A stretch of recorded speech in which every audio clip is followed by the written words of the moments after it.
नहीं आती। अगर मैंने उसके सपनों की बलि नहीं चढ़ाई होती तो नौबत नहीं आती। क्यों क्यों हम कलाकार इतने स्वार्थी हो जाते हैं? जो कलाकार अपने परिवार को छोड़कर कला के पीछे दौड़ते हैं, वो ये क्यों भूल जाते हैं कि परिवार को खुश रखना भी तो एक कला है। आज मैं सबसे पहले विजय से माफी मांगूंगा घर जाकर। तुमको किसी ने भड़काया था। अगर आपको अभी भी लगता है कि जो कुछ भी मैंने उस दिन कहा था वो किसी के दबाव में आकर कहा था, तो आपको सही लगता है। किसने उकसाया था तुमको? आपके सवाल का जवाब मेरे पास है और मेरे सवाल का जवाब आपके पास।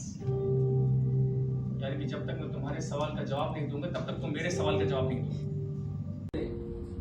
देखो बेटा, वो जो कालिदास का किरदार कर रहा है बेटा, वो नया है, उस पर काफी पॉलिशिंग की जरूरत है। मुझे जाना होगा।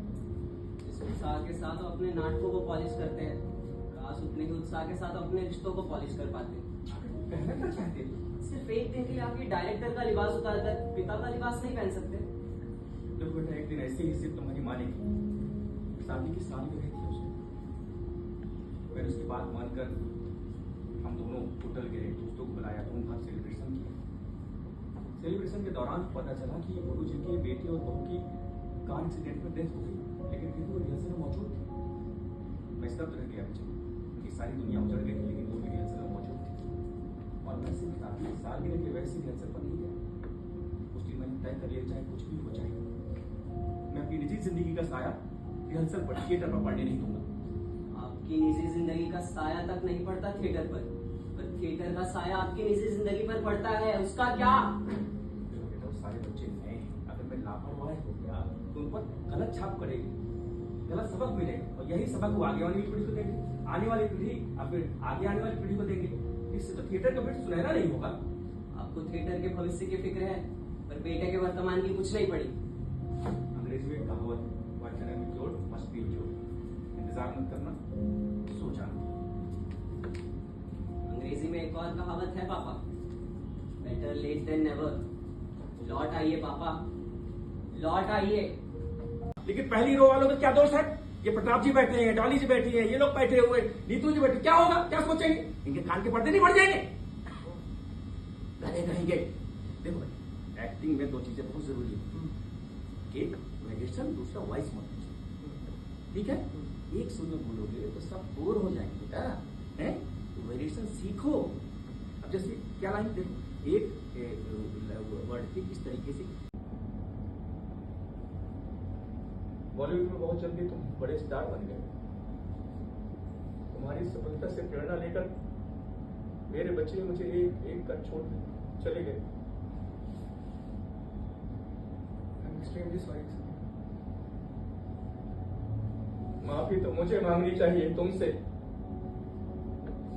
जानते हो कि मैंने तुम्हारी मदद क्यों की थी? वो पैसे मैं तुम्हें दे देता, वो पैसे तुम गांव भेज देते, तुम्हारे सर से परेशानी हट जाती और तुम सारा फोकस थिएटर पर दे देते। थिएटर को एक सेवा गंवाना नहीं पड़ता।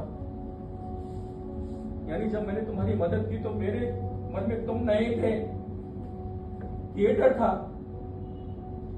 कितना बड़ा स्वार्थी था मैं। आज अगर तुम, मैं और विजय इस मोड़ पर खड़े हैं तो इसके लिए सिर्फ और सिर्फ मेरा स्वार्थ जिम्मेदार है। अगर मैं विजय को थोड़ा समय दे देता, मैं आपको रिहा कर दूंगा। तुम जानते हो मंदार का ट्यूशन कहाँ पर? ये लक्ष्मी नगर में स्काई स्कोप बिल्डिंग है, उसके बगल में एक जो है बिल्डिंग है पुरानी सी जर्जर सी, उसके चौथे माले में मंदार का ट्यूशन चौथे फ्लोर में है। शुरू में मैं उसकी उंगली पकड़कर 4 फ्लोर पर जाता था,